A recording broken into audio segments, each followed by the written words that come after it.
Okay, Dvorak, if it's not already clear, the treble clef stuff is not nearly as high as it looks.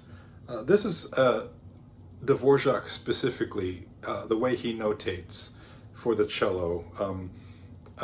You can see actually in the original score, often he would write this way in the cello concerto as well. Some string quartets, he does this kind of writing. And this is, I think, a style of writing that is adapted from choral writing, where you write a tenor line in this way, where it looks an octave higher than it actually sounds. Okay, so the first time you have treble clef, when you have this little fragment of melody on the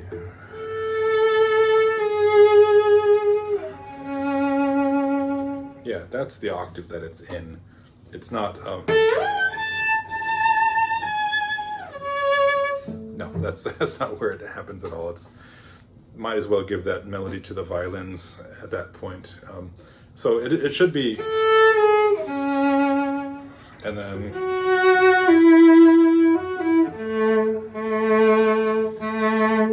later on, whenever you have this rhythm,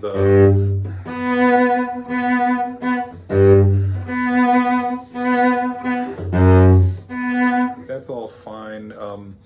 It's when it starts changing and you have lots of octaves on, and then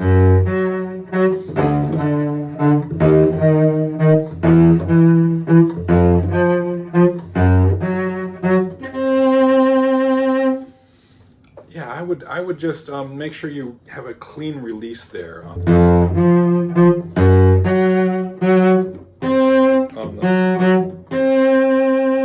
okay, so it's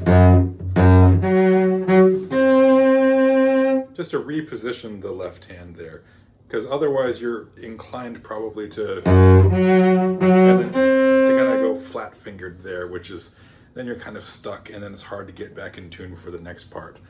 Okay, so and then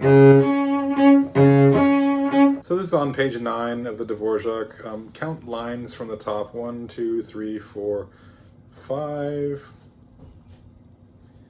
And it's at the end of line 5 on this figure here.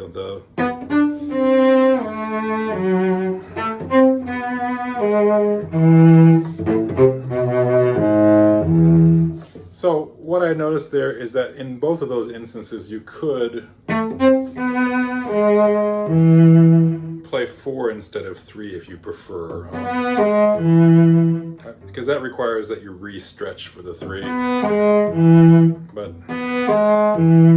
and then here again, so you could just stay there, and if you wanted to, actually you could go to 4. This is a shift suggestion. When you arrive to the tempo 1 where you have the melody again, this shift from E to A, just do everything you can to always feel where the first finger is for the shift. You don't want to feel like you're going toward the third finger, because first of all, when we do that, it tends to cause us to roll the hand over to the third finger, and then we're off balance when we land. It's very easy to play out of tune, and certainly difficult to play then with your ideal vibrato. So that said, practice this, feeling just that whole step shift there, and whenever you get that, then you see third finger is part of that position. So a lot of times when we see this shift to the A, we, as young cellists especially, we might tense up a little bit thinking, oh my gosh, it's really high. It's really not that high at all, especially when you have that pickup note to go from there to. So just think about making a whole step shift, and then there you are in that position.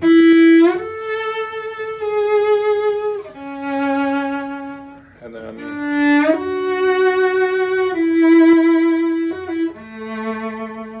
I have you always going to the 2 there, so that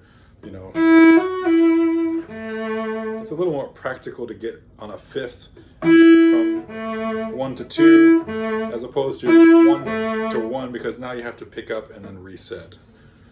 Okay, so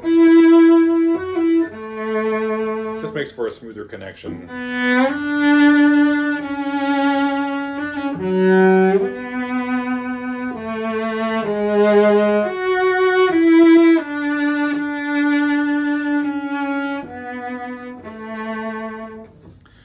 And then finally, when it goes into treble clef again, this is 3 lines from the bottom.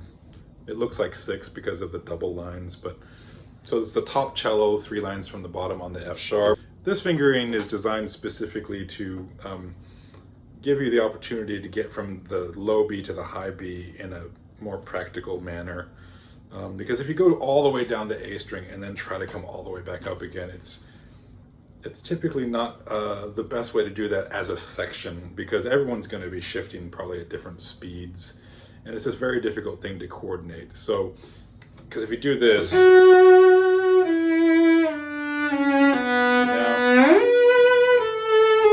it's a nice gesture for, I think, a solo cellist, but for a section of cellos, that's a very difficult thing to unify.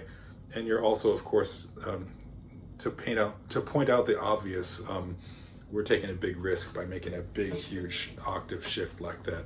So we go to the D string instead, and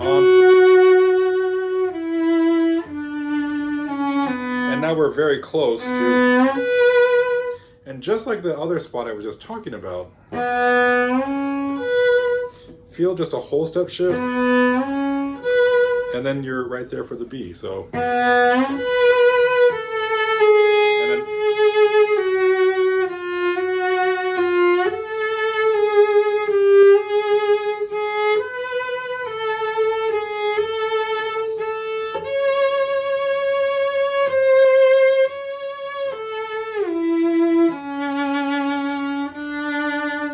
if you feel the need and are comfortable doing so, coming out of that position there on the,